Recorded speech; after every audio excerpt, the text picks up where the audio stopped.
Hello, everyone, and welcome to a Thursday edition of Bite This. Josh Matthews in the studio, and joining us today is a very special guest. Ladies and gentlemen, please enjoy me and helping me welcome good old JR, Jim Ross. JR, thank you very much for joining us on Bite This today. Really appreciate it.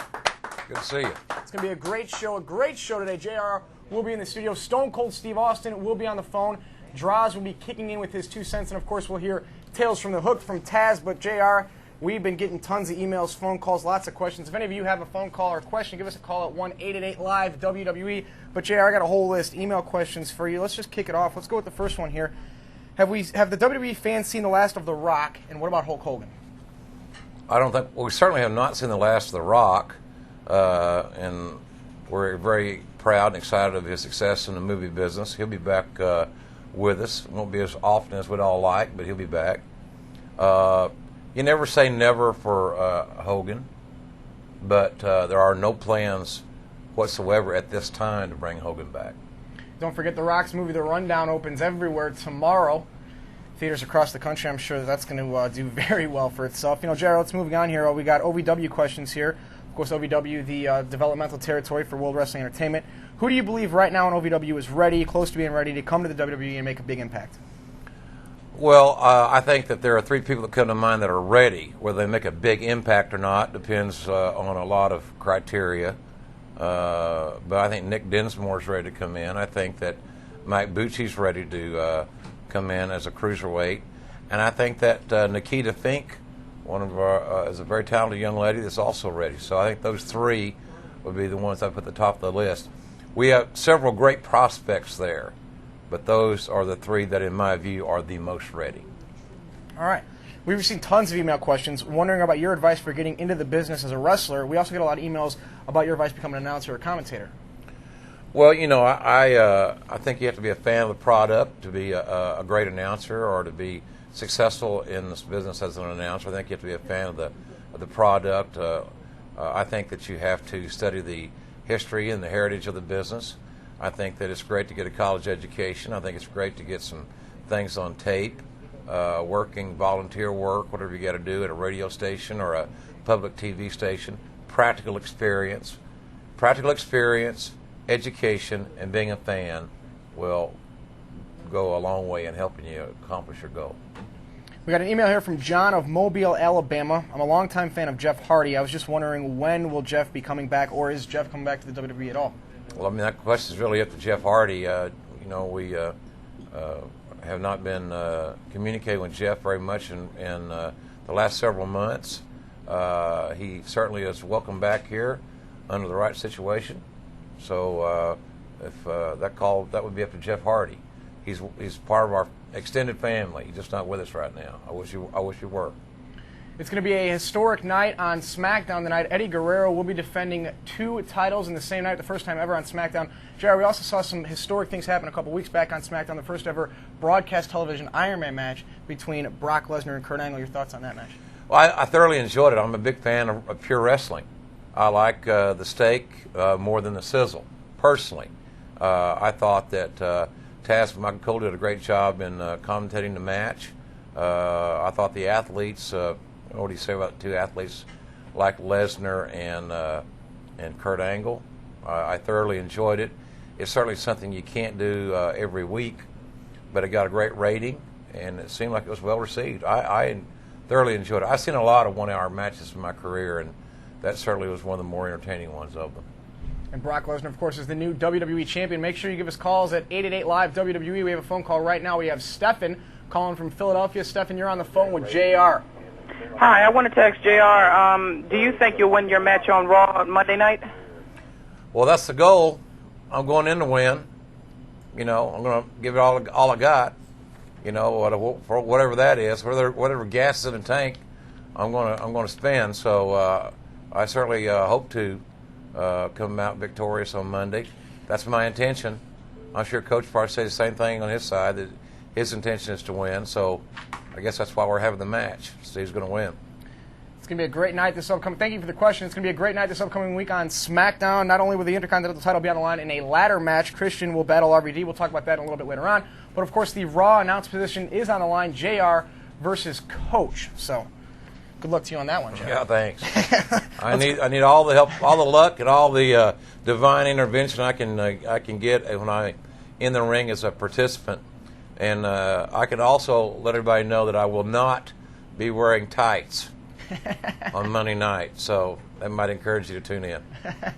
Raw takes place in Rosemont, Chicago, this upcoming Monday night. Let's get back to some questions for you here, JR. We got one from Muhammad of Las Vegas.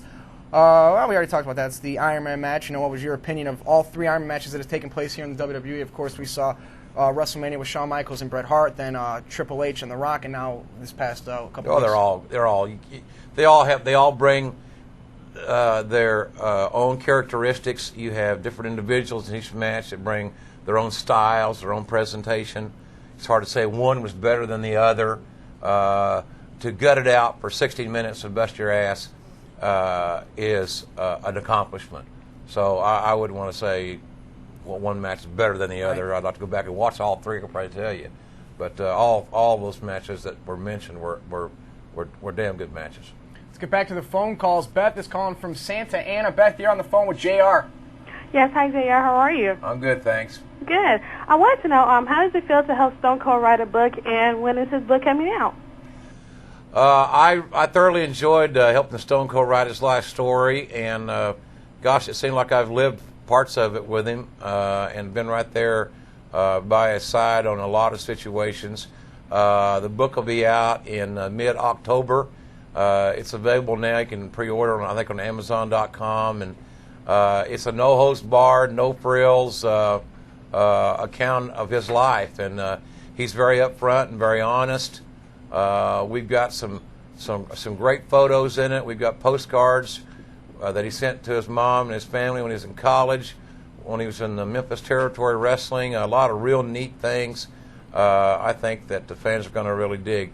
To me, it's as good a book that we published since the first 2 Mick Foley books. So that's pretty fast company. And there you see on your screens right there, your monitors, that Stone Cold's book will be out October 28th, so make sure you pick that up. JR, Matt of Auburn, New York wants to know, he reads all the time that you're in charge of talent, but he wants to know what that means and what are your daily responsibilities. Well, I am Executive Vice President of Talent Relations, and it's much like being the player personnel director of a NFL team, for example. Our department that I manage is in charge of scouting and recruiting, signing and training all the wrestlers, and then managing the talent roster, which would include contractual issues, financial issues, or schedule, and things of that nature. So the quickest way to describe it is much like a player personnel director of a NFL team. And we've got some great young hosses down there in OVW that one of these days are going to be players here. JR, how many tapes a week does WWE get from prospective talent, anybody trying to get into the business? I don't know, Josh. Tom Pritchard and his guys look at those tapes more than I do. I look at the ones they bring me. But I would say they probably get several dozen, maybe a few hundred a month of guys that want to work. Right. And, you admire their grit. So we get tapes from some of the same people week after week, but they're persistent, and you've got to admire that. All right, moving on here, we got a question from Donovan of Syracuse, New York. Who do you see in the main event of WrestleMania 20? Of course, the year-long celebration of WrestleMania 20 going on right here in WWE from Madison Square Garden, New York City. And real quick on that, sorry, JR, but tickets do go on sale this Saturday at 10 a.m. Eastern, so make sure you log on to Ticketmaster.com, call Ticketmaster, do whatever you can to be a part of WrestleMania 20. But, JR, who do you see in the main event? Well, I think that's like saying who's going to win a Super Bowl. I don't know. I don't have a crystal ball. I don't know who's going to be healthy, who's going to be hot by March 14th. On the Raw side, it would be hard to see right now as their hands are dealt, Goldberg not being in some shape, form, or fashion on the main event. It's hard to discount Triple H. From the Raw side, if you look at the SmackDown side, and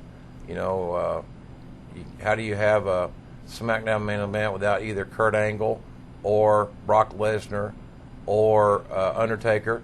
And one of my sleepers for that role is John Cena, who I think is going to be a huge star here sooner than later.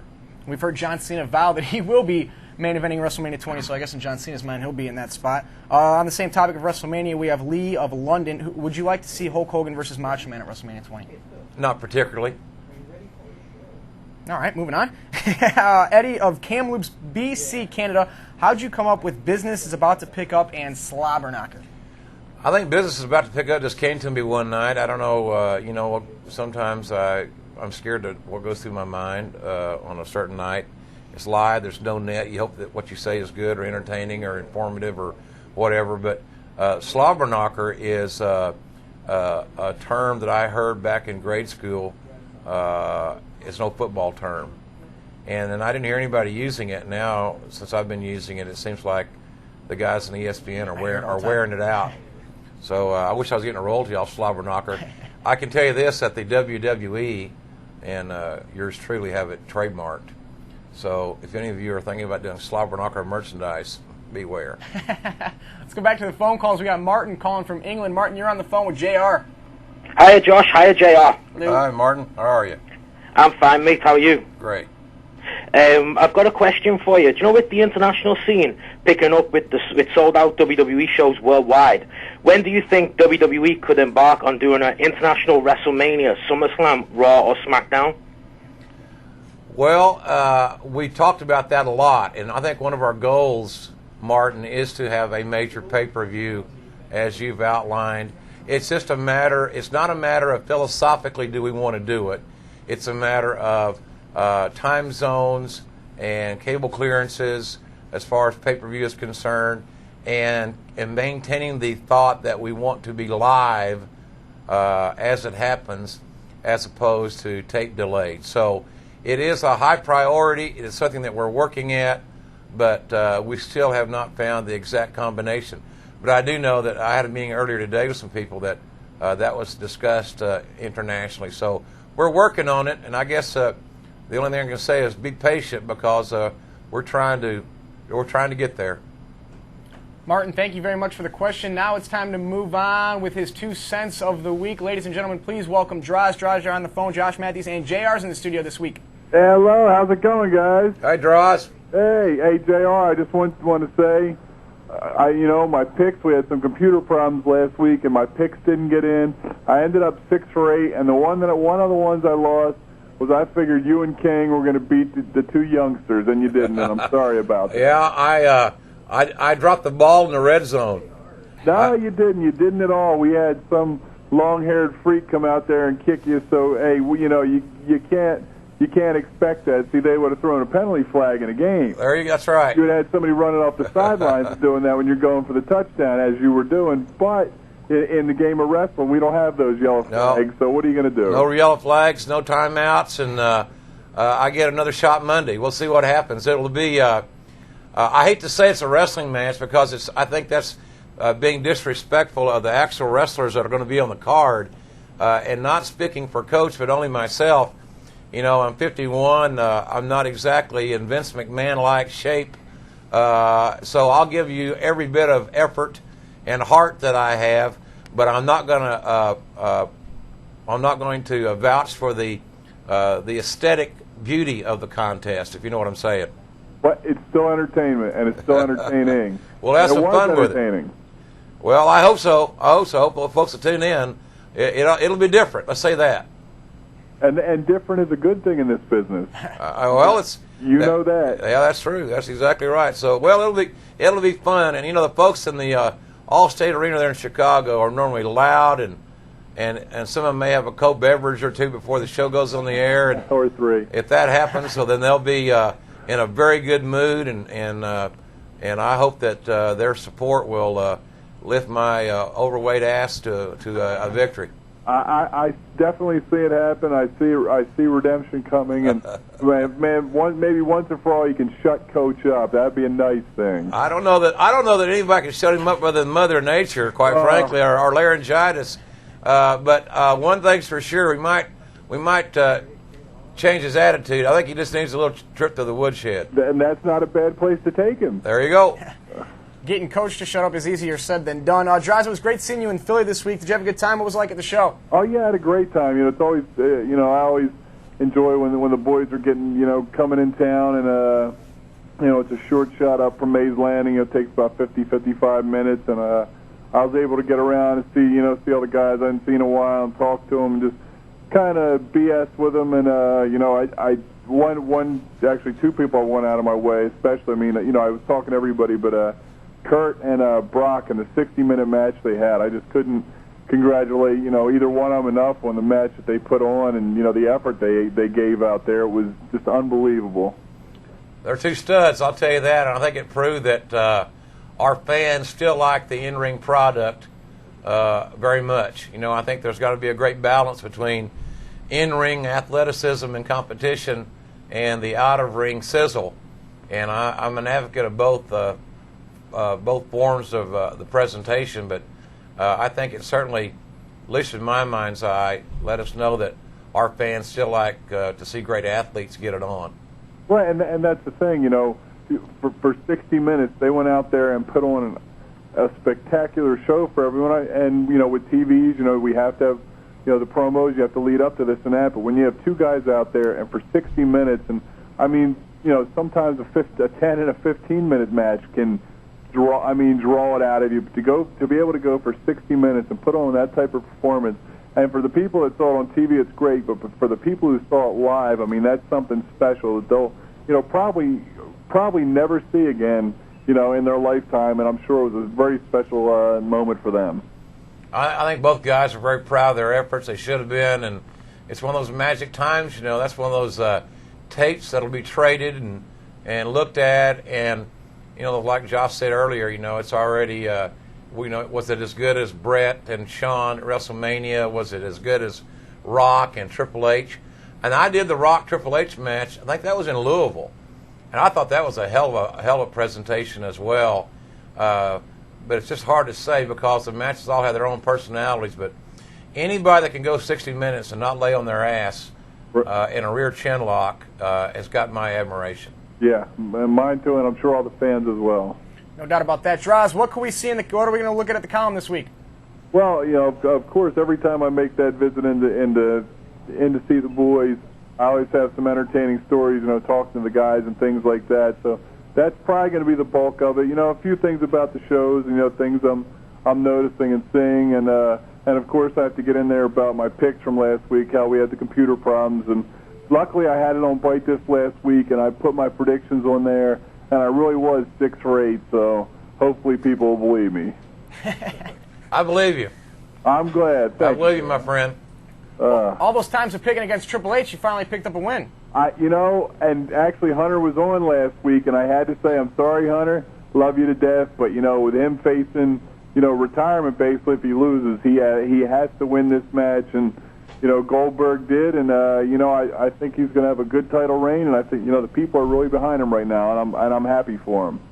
Looking forward to seeing what Goldberg's got in store this upcoming week. Droz, listen, thank you very much for kicking in your 2 cents each and every week here on Bite This. Looking forward to reading your column, and we'll talk to you again next Thursday. All right, guys, you take care, and JR, the Sooners are doing quite well. Yeah, the Sooners are hanging in there so far. We have an off week, but the following week I'm going to venture over to Ames on October the 4th. I'm going to the Iowa State game. Oh. And then actually Kevin Dunn and Big and myself are, as we speak, are planning on going to the OU Texas game on October the 11th.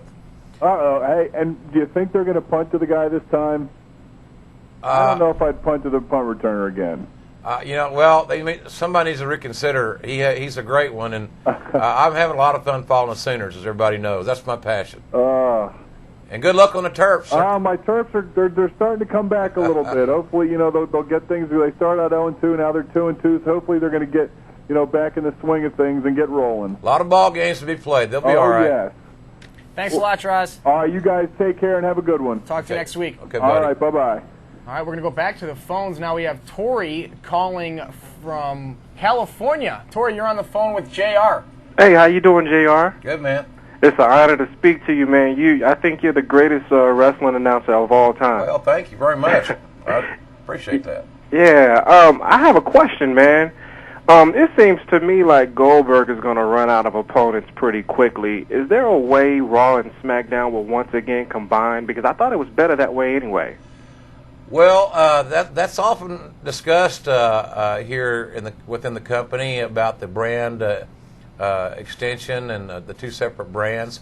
I think it's here to stay, and I don't think that you're going to see one roster reformed.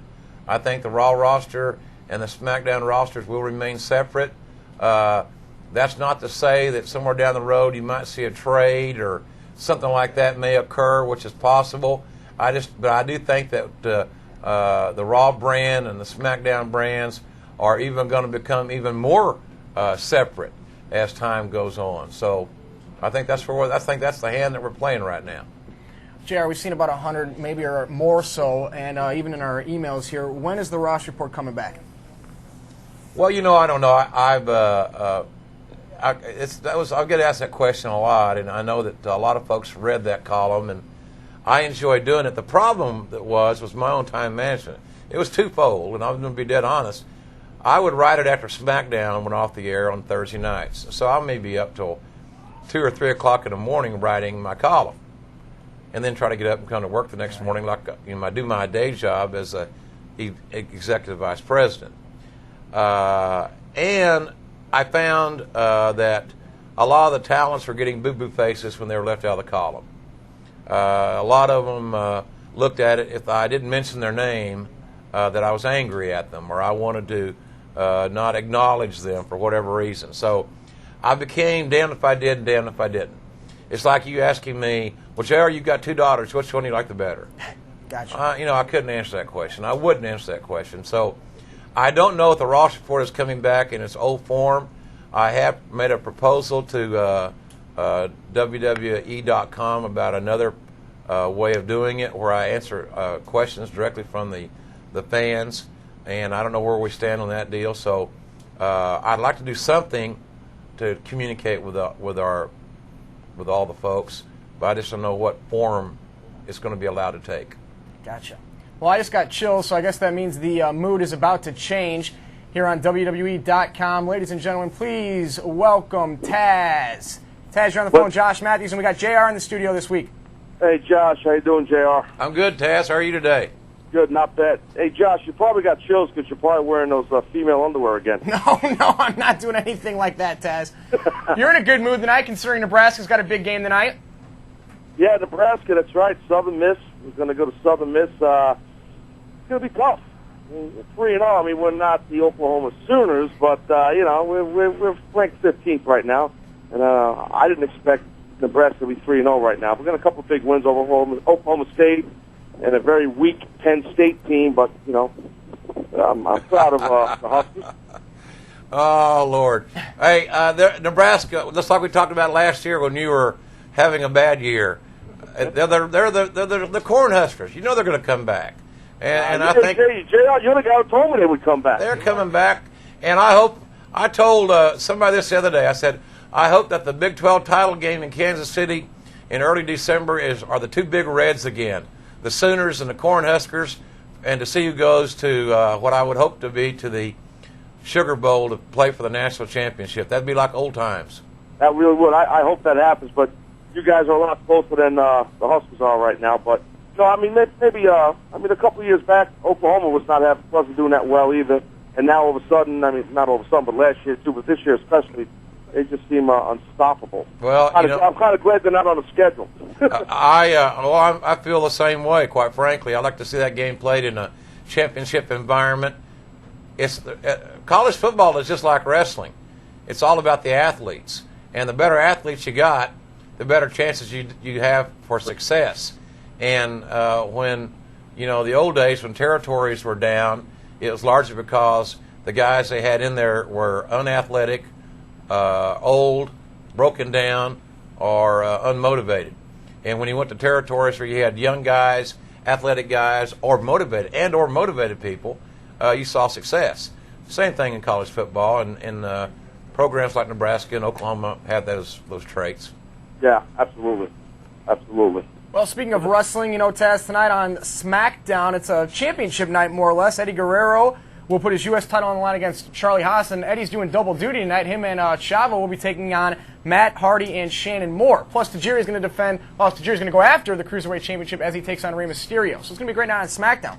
Well, yeah, Tajiri has been on a roll. I mean, Tajiri has been really picking at Rey Mysterio every way he can. A couple of weeks back, Tajiri got a pinfall win in a tag match over Rey Mysterio's who's the Cruiserweight champ. And whenever you can pin the champion, no matter if it's a tag team match or a non-title match or whatever it is, it gives the challenger big-time confidence that whenever he gets that opportunity in the title, will be on the line, that he can get the win because he's already beaten the person. So, I mean, it should be a great matchup tonight, Mysterio and Tajiri.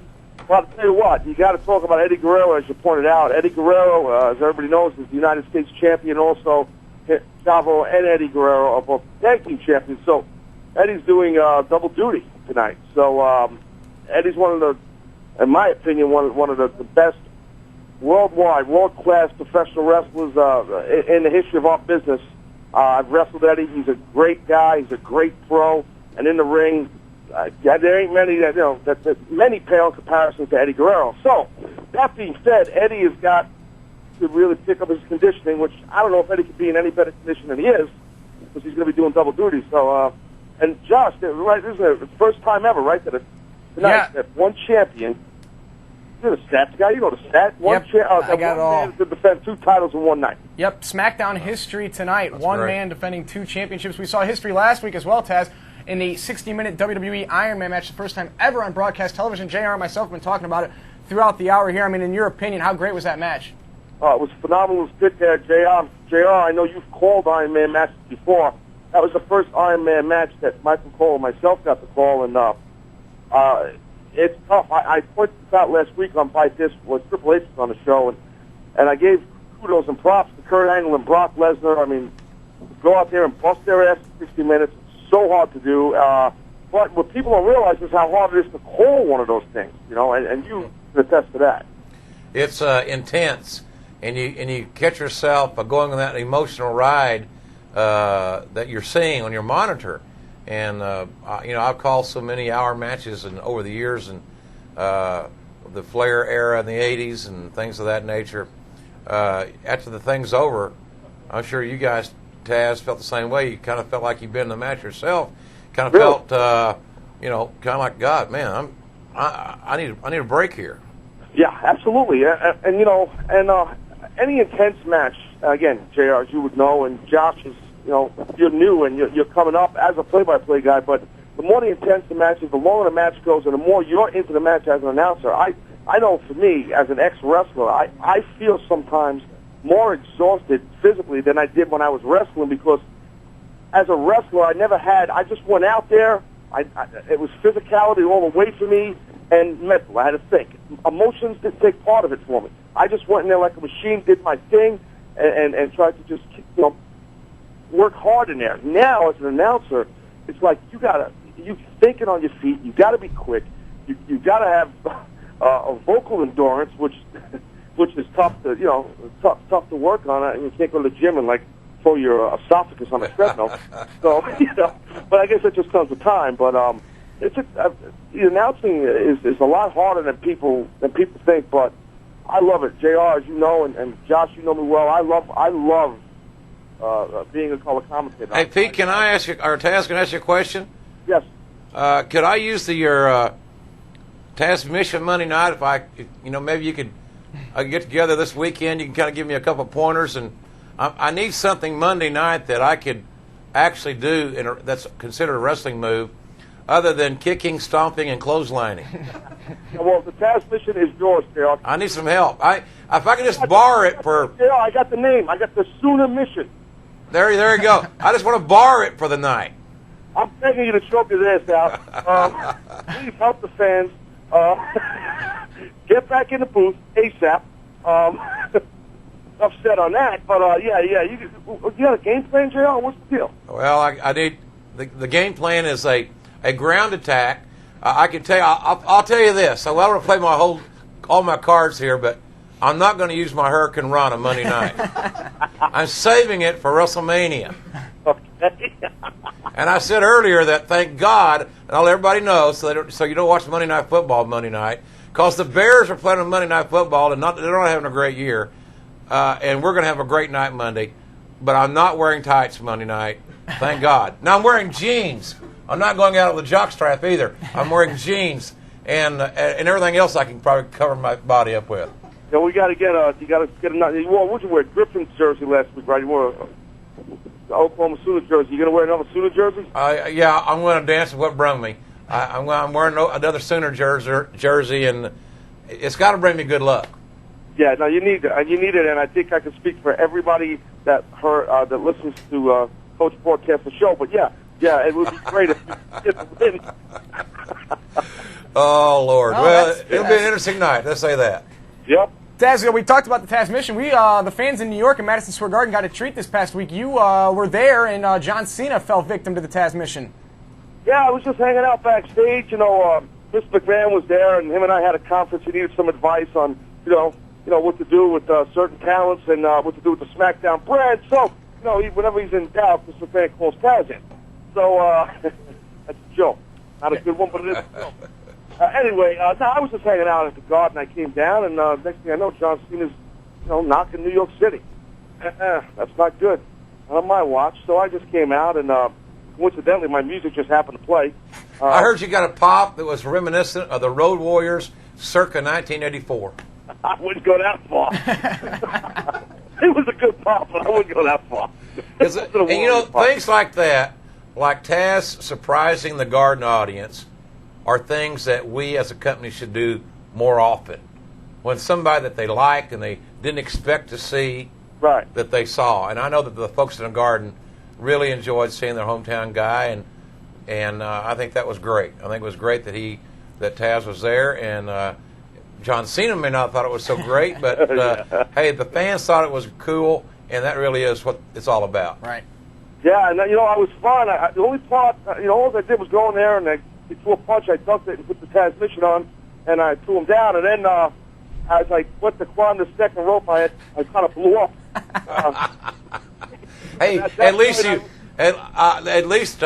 didn't do like Cowboy Bill Watts did one night, going into the ring, and he ripped the whole ass end of his pants out, and he had these huge white Hanes underwear on, and it was on the TV, and of course we couldn't go back and retape anything, so I had to commentate around the owner of the company ripping the ass of his pants out.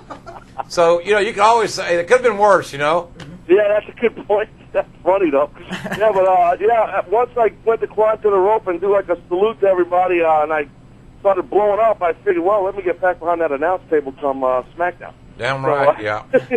Well, it was cool. It was a lot of fun. I'm looking forward to your show tonight, and I mentioned earlier, I thought you and Michael did a wonderful job last week with that Iron Man match. They're not easy to do, and you want to do the match justice if you care, and you guys care an awful lot, so I thought you did a tremendous job last Thursday night, and I'm looking forward to watching you guys tonight. Well, that means a lot coming from you, JR, no doubt about it, and I appreciate that, and I want to publicly, I think I can speak for Michael Cole, thank you for all the help you've given us and still give us, behind the scenes, Well, my pleasure. You know what I mean. I appreciate it. Yeah, we're all the same team here. Well, that's right. And good luck on Monday. I'm begging you to just kick Coach's ass and get a win. Get back where you belong, behind the table. It'll be a ground attack, and you may see the Sooner mission used. I love it. Once. We'll see. Sounds good. All right, Taz, we'll let you get back to the hook to throwing midgets off the roof or whatever it is you guys do over there. Orange midgets with black do-rags on. Yeah. All right, I'll see you guys later. Have a good weekend. Okay, right, man. Take care. Good luck. Go Huskers. See you later. Yeah, Go Huskers. Best of luck to Nebraska tonight in their road game at Southern Miss. Still to come, Stone Cold Steve Austin will be joining us on the phone. Plenty more questions for JR here in our list of email questions. We got one of Jennifer of Florida. What do you like most about what you do, JR? That's a broad spectrum of a question. Well, I like most. I am a wrestling fan, so being in the wrestling business as a fan is an honor, and it's kind of not like punching a clock or a 9 to 5 thing. It's more. I'm passionate about the product, and I've always been a fan, and I can relate to our fans, and I know when they're happy, seemingly, or when they're a little bit left lacking, and more often than not, we feel the same way. So I enjoy being a fan and being in the business. I enjoy the financial opportunities it's afforded me to provide for my family, and I got no complaints.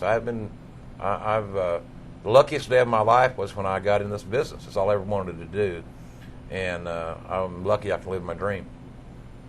Well said. Let's go back to the phones now. We have Joe calling from Iowa. Joe, you're on the phone for JR. Thank you for staying on hold for so long, Joe, too. Appreciate that. Not a problem. Can you guys hear me okay? We hear you, Joe. Okay, great. JR, I got a couple questions for you. Hi, Josh. Hello. Where will you? Last week, Triple H was on. He was talking about how good he was in the game and, Goldberg couldn't beat him. And at the same time, for 9 months there, it seemed like nobody could beat him because he was always cheating a lot, taking out the sledgehammer and stuff like that. Finally, last week, at Unforgiven, he dropped the title to Goldberg. I was curious why it took him so long to drop the title. And then, two, I was disagreeing about Kane. I don't understand why you guys made him take the mask off. I thought there was a better way to light the fire underneath him than having him disrobe, so to speak. Well, I guess as far as Triple H is concerned, and what do you say to that question? Right place, right time, timing. That's the way the hand was dealt. With Goldberg, I don't have a great answer for you. And as far as Kane, a lot of people believe, as you do, that the mystique of Kane with the mask is better than it is now. And on the other hand, there's a lot of folks that like the new look and doing something different. So, it's one of those subjective things. But I think Kane has made some huge steps forward. I think he's stepping right into the promised land, and it's going to be interesting to see how he continues to progress. We can't forget he's not an old guy. He should get better. Thank you for the question. Let's go back to the phones now. We have John calling from the U.S. Army. John is in Texas. John, you're on the phone with JR. Hey, JR, how's it going? I'm good, John. How are you, my friend? I'm all right. Good. JR, I just wanted to know, well, first of all, I want to say that I hope you kick Coach's butt on Monday Night Raw. Well, I'll give you my best effort, my friend. No guarantees, but I want to try. I want to know if there's any truth to the rumor that y'all might be bringing either Bret Hart or Sting back. Well, I was in a meeting with Bret Hart several months ago, and he's still recovering from a stroke, the effects of a serious stroke. So I don't think that Bret would ever physically be able to wrestle again. I would love, and it has been discussed, to see him come back for a farewell tour. We could go to certain cities and maybe at least do an in-ring interview or say thanks to the fans or whatever he chose. I'm fully for that. Yeah, I'm a big fan of Bret Hart's. The whole place is falling apart. They're emotional about that statement. And Sting, we've talked to Sting, and he's a good friend, a guy that's done very well in the business. He's a free agent, as it were, but I just don't think that he's interested in getting back onto a schedule that it would take to get him where he wanted on the main event level here in the WWE. He's happy working part-time, and right now we need some guys that want to work full-time and to commit 100% for the full-time effort. And I don't blame him. He's made a lot of money, and he's in his early 40s. He's got young kids, and, what the heck. If I had his opportunities to do that, I can't say I wouldn't do the same thing. Saying full-time, Jared, that's a mouthful, because I've said it before on this show, no one works harder than the superstars here in the WWE. Their schedule is horrendous, and these guys go out and they do it each and every week, and it's incredible how these guys do it every week. Well, it's a desire, and it's the will to succeed. And when we recruit athletes, and we like to recruit athletes, that's why we've been focusing a great deal on recruiting amateur wrestlers. They know what it's like to pay the price to succeed. And success does not come without a price. And you got to be willing to put in the extra hours of training and the time it takes to be a main event level guy, no matter what. If you're a football player or a pro wrestler, you got to be willing to commit the extra effort. And we've got a roster. I believe we have two of the most talented rosters I've ever been around. And I'm being very biased because I recruited a lot of those guys and signed their contracts. But I truly believe that we have as athletic a group from top to bottom as I've ever been associated with. And I'm just anxious to find out which one's going to be the next young stud that breaks through and becomes the man. Speaking of the man, Stone Cold Steve Austin will still be joining us on the phone in just a little bit. Right now, we're going to take a look back at the April 28th episode of Raw. This was from Boston, Massachusetts, when Linda McMahon names a new co-general manager of Raw. And after that, we'll be joined by Stone Cold Steve Austin himself. If you got a call, give us one at 888-LIVE-WWE. We're live on WWE.com. King said it the best, and I think the look on Eric Bischoff's face said it the best. Did you see the look on Eric Bischoff's face when Stone Cold Steve Austin was named co-general manager of Raw? Bischoff was a little shocked that night, it seemed like. And they make an interesting pair, Austin and Bischoff. They keep me, when I was off and watching, they were two of the brighter spots in the program, I thought. I liked their interaction. And Bischoff is so easy to dislike. And of course, for me being, of course, co-author of Austin's autobiography, he's one of my best friends and a guy that I have a lot of respect for. So I enjoy the interaction with Austin and Bischoff because he usually ends up with Bischoff getting the help stomped out of him. That's very entertaining to me. Everyone likes to see that. Oh, yeah. And the voice you heard on Raw, Coach, that could be the last time you heard one of Coach's voice because this upcoming Monday, JR will challenge Coach for the Raw announcing position. I know a lot of people are pulling for you, JR, myself included. But right now, we're going to go to the phones. Please welcome Stone Cold Steve Austin. Stone Cold, you're on the phone. Josh Matthews and JR is in the studio. Thank you for joining us. Very glad to be here. Hi, Steve. What's going on, man? Have you been drinking Sanka?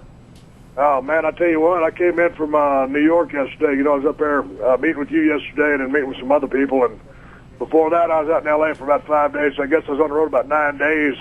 Uh-oh. And after the L.A. trip, I slept for about 4 hours, washed clothes, and then we did all the Hershey stuff, the stuff over in D.C., and then went on down to New York for some meetings. So I slept till about 2 o'clock today. So I'm just now waking up. I got my first beer in my hand right now.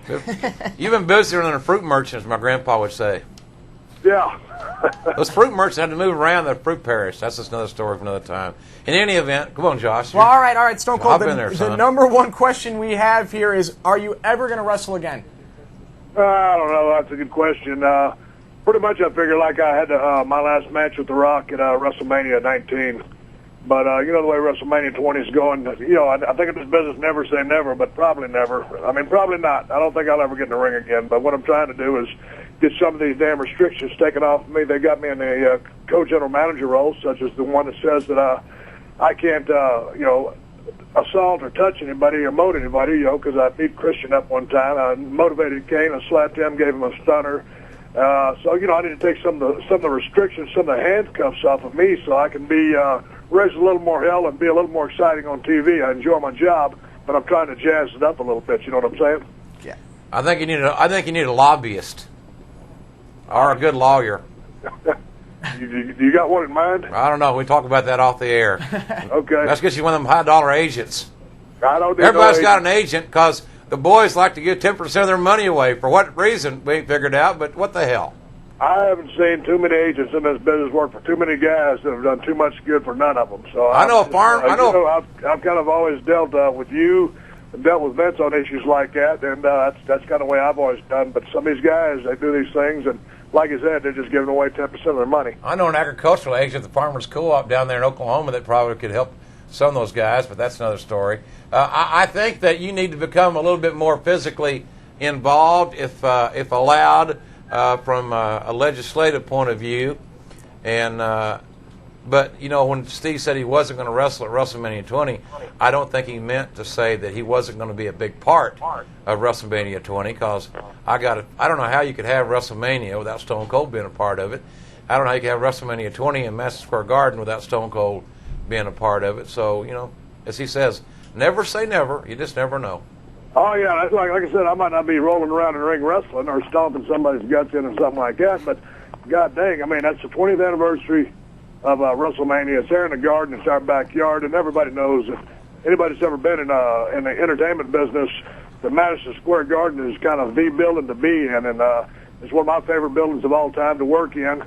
And believe me, it's been a difficult transition going from, you know, being a headline guy to a main event guy, and all the pay-per-views and being a top guy in the business, just to kind of relegate yourself to being a co-general manager. But, you know, when you're dealt a stack of cards and you can't swap them out, you deal with things and you move on. So I don't sit there and feel sorry for myself, but I kind of got a little bit of a beat-up carcass. So, you know, I just want to do what I can do. I'm working on some other projects. I'm working on a camouflage line and an apparel line. I'm we're working on a beer deal, and Stone Cold might finally have his own beer here pretty quick. I mean, we're working on stuff like that. But believe me, I do miss being in the ring. But I meet a lot of people out there worse off than I am, so I'm not crying or pissing and moaning. But yeah, do I miss the ring? Yeah.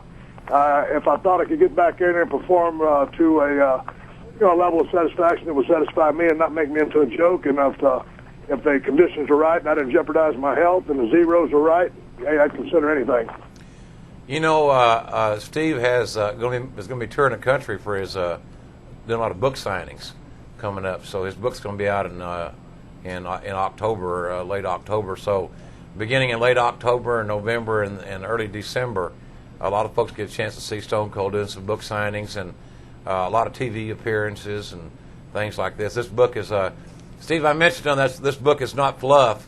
It's not, a boo-hoo, woe is me, feel sorry for me, and let's write a country song about Stone Cold. It's just here's the way it is, and I ain't perfect, and here's my life, and I think it's a hell of a read. So I think folks should. It's one that will rival the Mick Foley books, and that's a compliment in my view. Well, I'll tell you what, I've always, I read Mick Foley's book, and I kind of glanced through all the other ones, but I really enjoyed how much of the stuff that Mick remembered.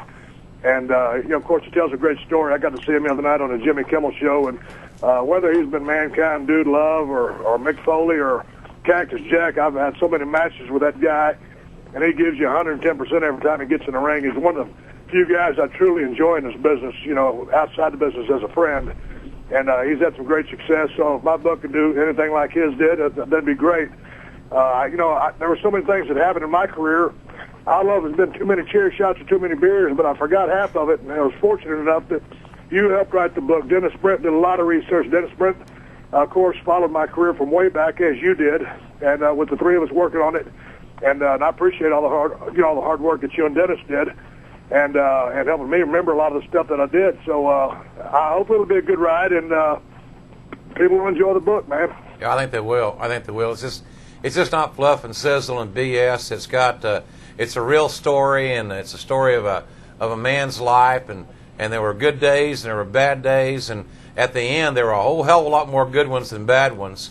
But it was an interesting journey for a kid to grow up in a family and a seemingly normal family to have such an extraordinary life. It's just a real neat read, and I think people are going to like the hell out of it.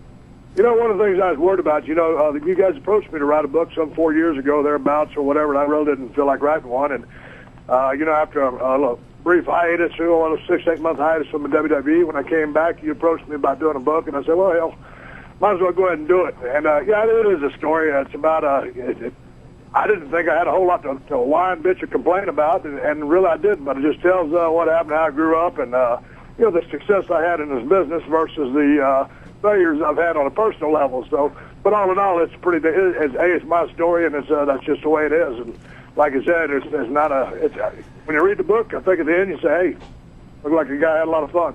Damn right. October 28th, it's on sale everywhere, October 28th, and I know that a lot of people are going to Amazon.com and pre-ordering it, which is not a bad idea, quite frankly, and that's not a bad idea whatsoever. So we're looking forward to that deal. I'm even going to tag along with some of Steve's book signings because he eats good food on the road. There'll be plenty of JR's barbecue sauce, plenty of beer, and I've had a lot of fun doing these appearances. I've been having a guy, Rich Minzer, set up a couple along with Dennis Brent. And I enjoy going out there and meeting the fans. And when I do a personal appearance, I try to look everybody in the eye, shake everybody's hand. Because believe me, there's a couple times in my career that people could have just dumped me or just left me, or with my year-long neck ordeal, and then the 8-month walkout with the WWE, all the controversy, but they've stuck with me, and believe me, it's much appreciated by Stone Cold Steve Austin. Hey, Steve, I need to call you later today because I need to strategize with you about my big match on Monday night with Coach, for this Raw job, and Taz was on earlier and told me that I could borrow the Taz mission if I wanted to. I need something that I don't want to use my Hurricane Run until WrestleMania and all my drop kicks and by Lucha Libre type things that I am so known for. And it's got to have to be a ground attack. So I'm going to need to talk to you, I think, later today. Maybe you can give me some advice on a sound ground attack that is where I'm not taking a lot of high risk. You know what I mean? Well, I agree with you, kid. Stay on the ground. The ground attack. We're going to leave. A lot of people don't know your shoot-style Japanese story back when you were wrestling Japan as a shoot fighter. Yeah, that's before I changed my name. But anyway, yeah, I'd be glad to talk with you about that because I think I got something. I got an idea in my head that might work out pretty well for you. All right. Well, we'll talk about that off the air. You're damn right. But I will say on there, right hands and those goddamn boots, they do a hell of a job on a man's ribs. They will. Okay, that's and I can do that, but that's. I saw that right hand you hit Coach with that first time you nailed him. You knocked the crap out of him. Well, I didn't. I had my OU football ring on. And it slipped my mind to take it off. I think Coach might have been seeing a few stars after that shot. Well, we'll have fun Monday night, by gosh.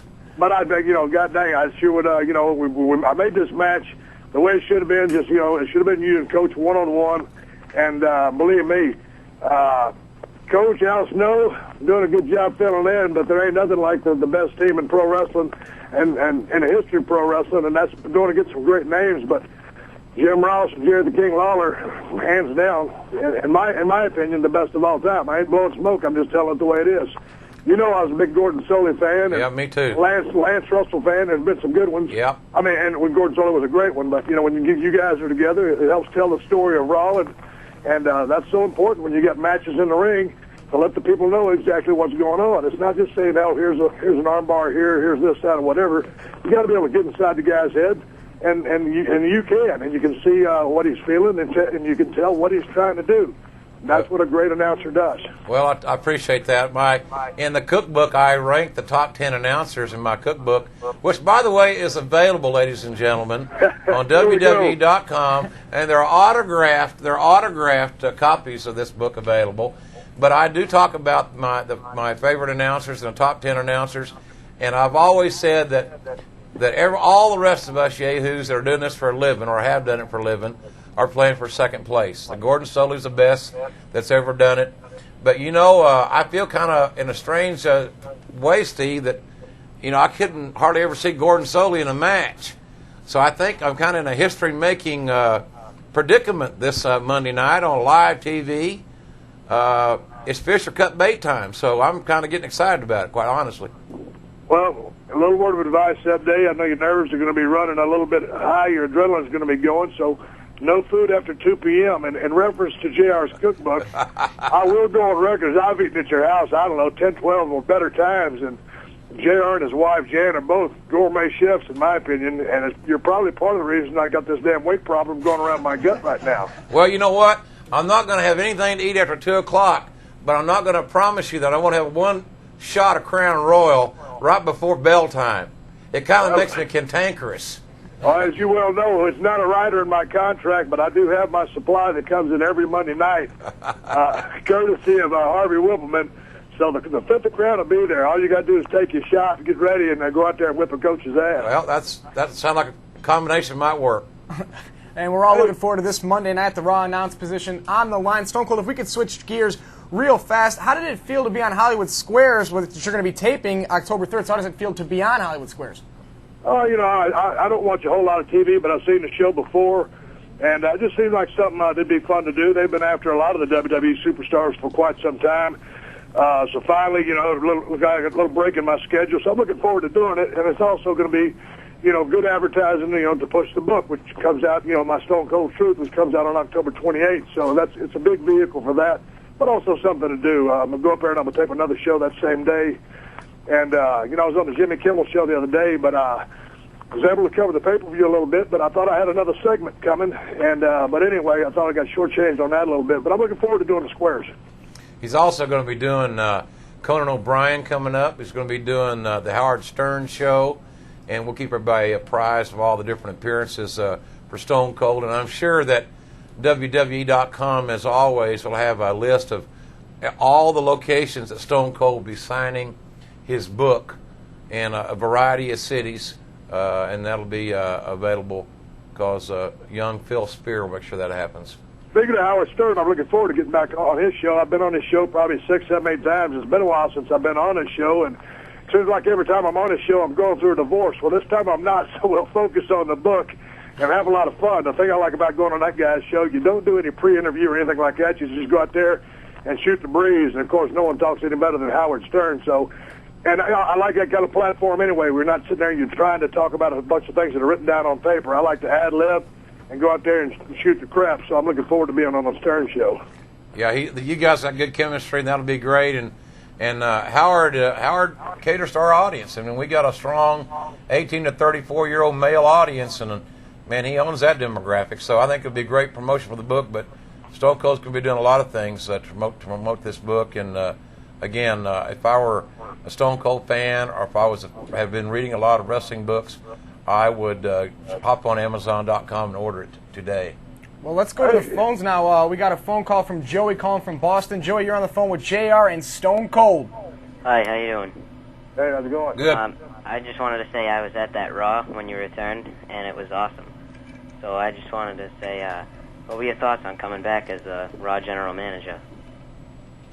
Oh, man, I was really wondering, when I came back in that role, I'd been wrestling for so many years in the ring, and, of course, from WWE, when I shot up, the main event guy and guy that sold a lot of tickets and pay-per-views and merchandise, the biggest question in my mind was, would people accept me in that role? So I was a little nervous, to tell you the truth, and hoping that they would be accepting of a new role for Stone Cold Steve Austin. And it seems it's worked out just fine, but anytime you can get out there and go back to the job that you love, and for me, that's pro wrestling, it's a blast. Like I said, I want to take some of these limitations off of me. I wish I could climb back in the ring, but that being what it is, I'm just glad to be on the part of the program because, this is what I am. All right, thank you for the phone call. Let's go to some emails. We got one from Christine of Dale City, Virginia. JR, this is for you, too. Who do you think is improving the most out of all the newcomers in the WWE? Any favorites on Raw or SmackDown? Well, I think we've got a lot of great young talents on both brands. And, among others, I think John Cena's doing a great job on SmackDown. I think that on Raw, and among others on SmackDown, there are other guys that are stepping up. On Raw, I like where Randy Orton's headed. I like Garrison Cade. I like Mark Jindrak. I like Maven, among others. I think that our company has to build with youth.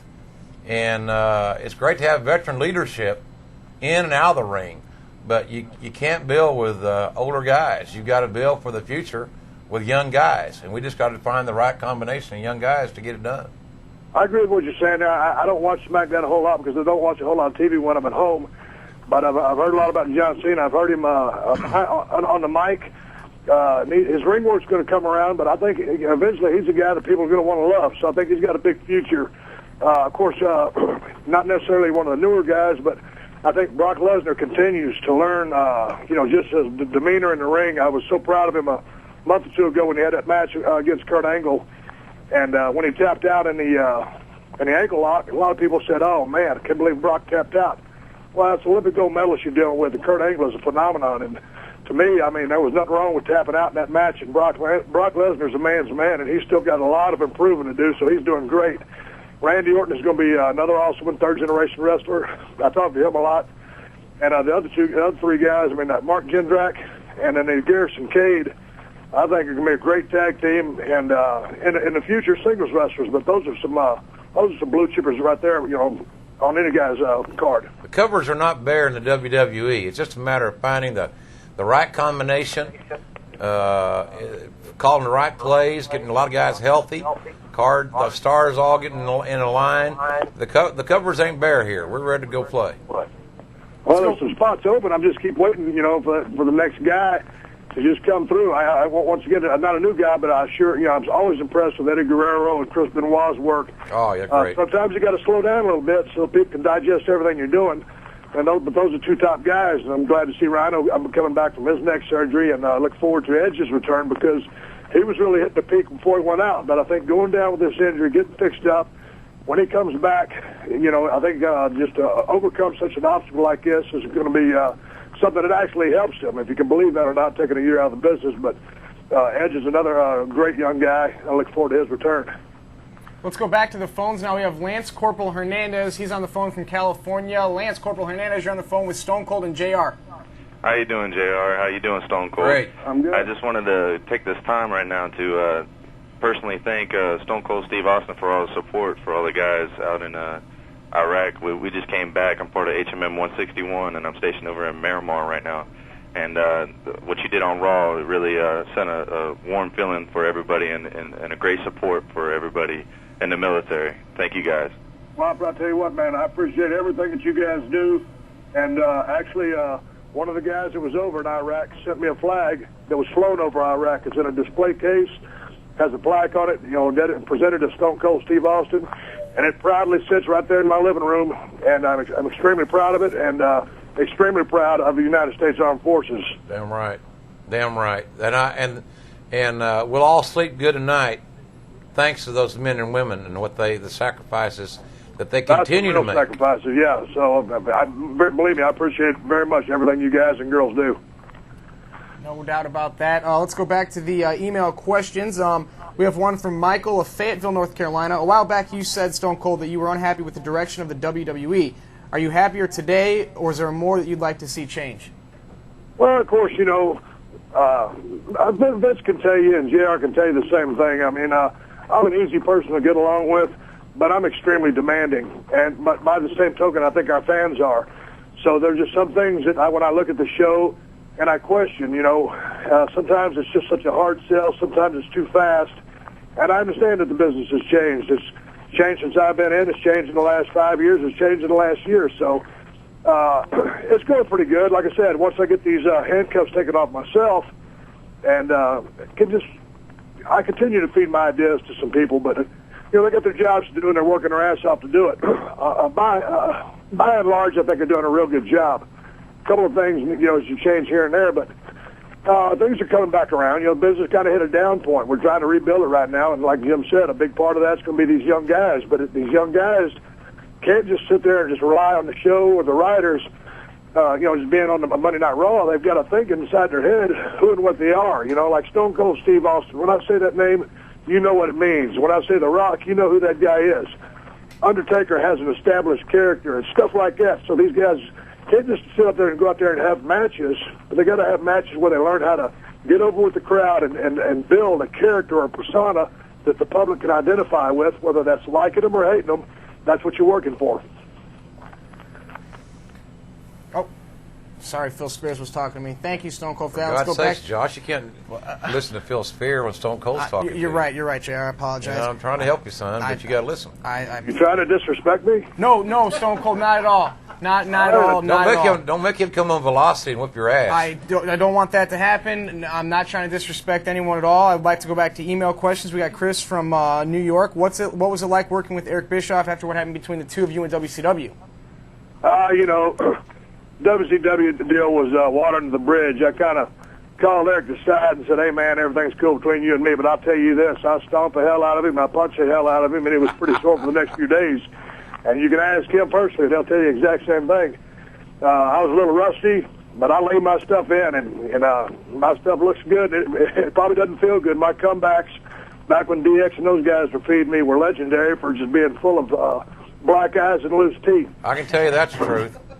I pounded the hell out of JR one time when I was trying to work a heel turn and beat the hell out of JR. But anyway, I enjoy the chemistry with Eric. Actually, I wish we had more on-screen stuff together. We're co-GMs, and that was working like a charm here for a while, and they just kind of dissolved it. Now he does what he does, and I do what I do, and it's still like we had so much good chemistry. Why did they mess that up? So that's one of the things going back to the creative question. But yeah, I'd like to do more stuff with Eric just to keep things interesting. I feel sorry for those creative guys about 99% of the time because they're always damn what they do and damn what they don't.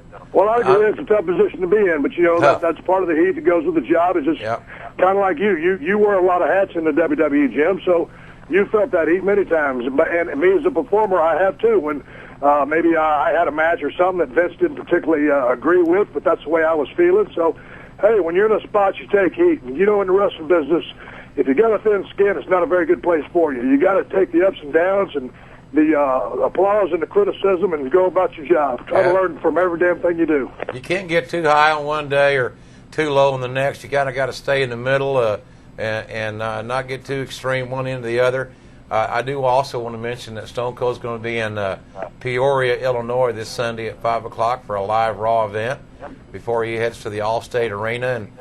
And I know that the folks in Chicago, or specifically Rosemont, have always, without fail, raised hell, been loud, been a great audience, and with Stone Cold in the house on Monday night, it'll be an electrifying atmosphere on Spike TV.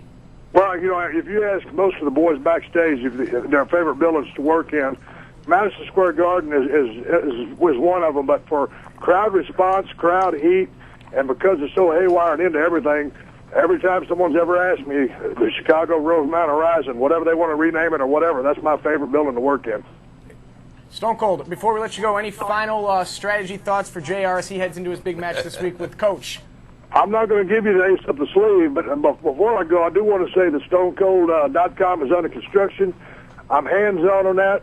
I'm going to be writing a weekly thing, and kind of like a weekly diary, going to the shooting range, telling you exactly what I'm doing. I'm going to talk about my weight loss experiences. I try to trim down from 270 pounds back to my 255 in-ring weight, and I'm going to be fielding about 10 questions a week from the internet and answering those myself.